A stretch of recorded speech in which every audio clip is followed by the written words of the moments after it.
पूरा अंधेरा होता है, चारों तरफ अंधेरा होता है, सिर्फ सितारे चमकते हुए नजर आते हैं।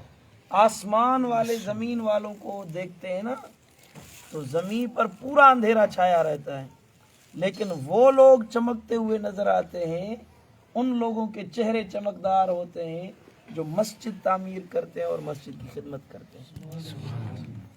और जब क़यामत का दिन होगा तो वो बंदा जिसने मस्जिद तामीर करवाई या मस्जिद की खिदमत की, मस्जिद के साथ मोहब्बत रखी, उनको मुत्तकी और परहेजगार लोगों के साथ उठाया जाएगा। दुनिया में तमाम अमाल अच्छे अमाल हैं, नमाज, रोज़ा, ज़कात, खैरात, लेकिन मस्जिद तामीर करने से बढ़कर कोई अच्छा अमल नहीं है। मस्जिद की खिदमत करना, मस्जिद में एक ईंट भी लगाना, इससे बढ़कर कोई बड़ी नेमत नहीं है। और मस्जिद बनाना ऐसा अमल है कि आप अब खैरात करते हैं। फॉर एग्जांपल, मिसाल तौर आपने जो है एक बिस्किट खैरात किया, अल्लाह के नाम पर दिया, बेटा ले बिस्मिल्लाह। अब ये अजर मुझे मिला, मैंने इस बच्चे को ये बिस्किट दिया, ये अजर वक्ती तौर पर मुझे मिला। इस बच्चे ने खाया, मैंने दिया, ये एक बिस्किट का अजर मुझे मिला, बस ये वक्ती तौर पर। आप किसी को पानी पिलाएं, किसी को खाना खिलाएं, किसी की मदद कर दें, तो ये अजर तो है, लेकिन उसी टाइम पर ख़त्म हो जाएगा। लेकिन जब आप मस्जिद तामीर करते हैं, मस्जिद में आप सरमाया लगाते हैं, एक सीमेंट की बोरी लगा दी, एक ईंट लगा दी, 200-400 ईंटें आपने जमा कर दी, एक सरिया लगा दिया।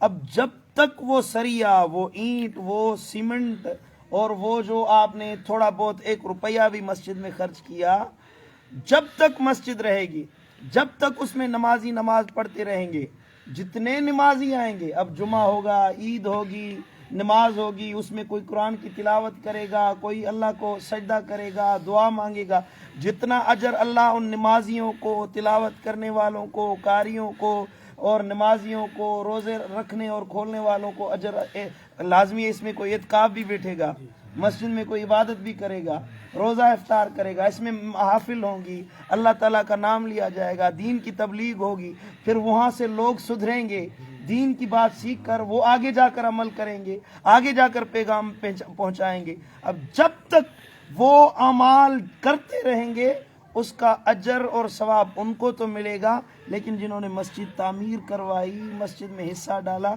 अल्लाह उन्हें भी उसका अजर अता फरमाता रहेगा। यानी मस्जिद की अब यानी कि मिसाल तौर ले लें कि उसकी उम्र 100 साल है, 100 साल तक मस्जिद आपने तामीर करवाई, अब माशाल्लाह ये तो मजबूत मस्जिद आप बना रहे हैं, कालमों पर खड़ी है, 200 साल बांध लें, 200 साल तक हम तो नहीं जिएंगे ना, हम मर जाएंगे, हमारी क्या उम्र है। हो सकता है कि 1 हफ्ता, 1 साल, 2 साल, जितनी अल्लाह ताला ने ज़िंदगी लिखी है, कब्र में चले जाएंगे, लेकिन वो सरमाया जो हमने अल्लाह के घर में लगाया, हम मर जाएंगे लेकिन हमारा अमल जारी हो जाएगा, ये सदका जारिया कहलाता है। समझ में आई बात आपको? तो ये मैं अपने अहबाब को कहता हूँ कि मस्जिद को तामीर करने में आप सब खुद भी शामिल हों, अपने अहबाब को भी शामिल करें। देखिए ना, जो भी मिल्कियत आती है वो खर्च होने के लिए आती है।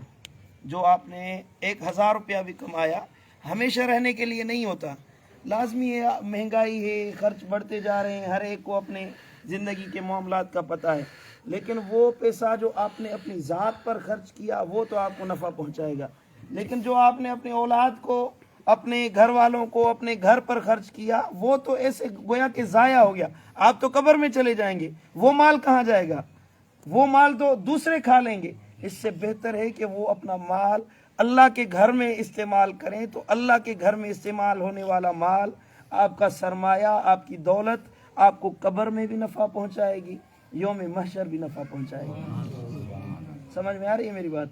तो आप खुद भी इसमें ज़रूर हिस्सा डालें, अल्लाह के घर में ज़रूर बिल ज़रूर हिस्सा डालें।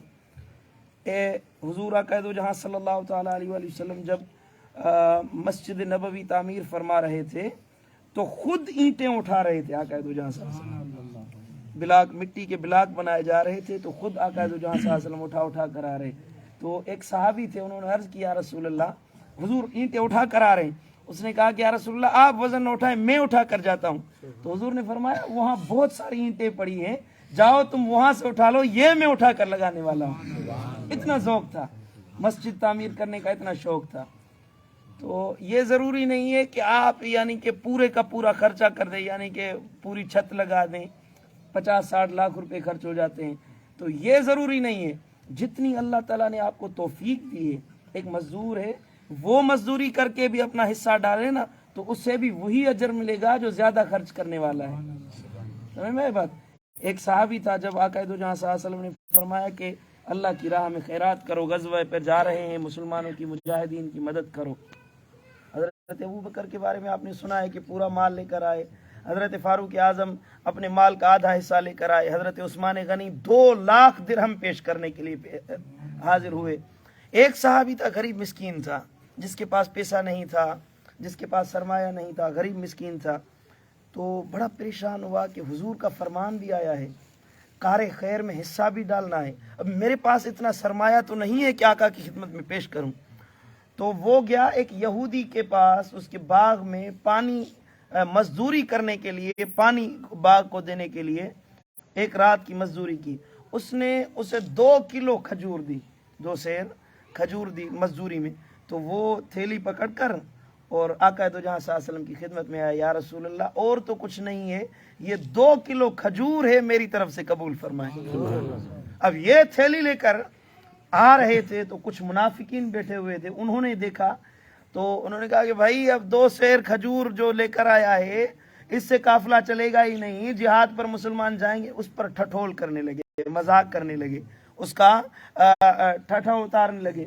تو آقا دو جہاں صلی اللہ علیہ وسلم نے جب سنا تو حضور نے فرمایا کہ یہ جو مال ملکیت, یہ جو مال غنیمت جمع ہوا ہے, یہ خیر کا مال جمع ہوا ہے, یہ 2 سیر کھجور اس کے اوپر ڈال دو.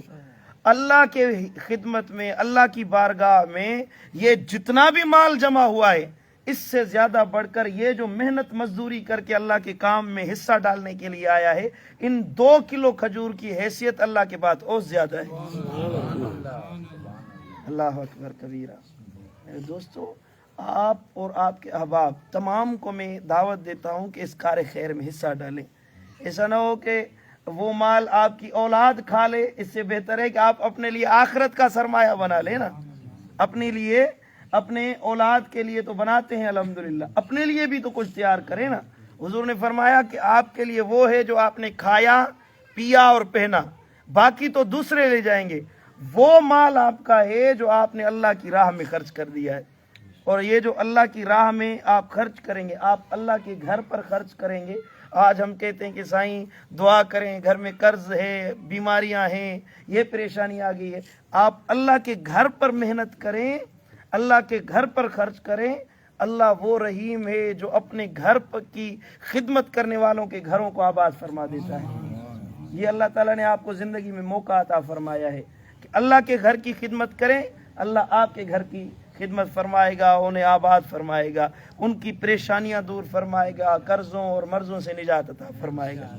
اللہ تعالیٰ سے دعا ہے کہ اللہ ہمیں دین کی خدمت کرنے کی توفیق عطا فرمائے, اور رب کائنات سے دعا ہے کہ اللہ رب العزت ہمیں اللہ اپنے گھر کی تعمیر کرنے میں ہمت کی توفیق عطا فرمائے, اور ہماری یہ خدمت اپنی بارگاہ میں قبول اور منظور فرمائے.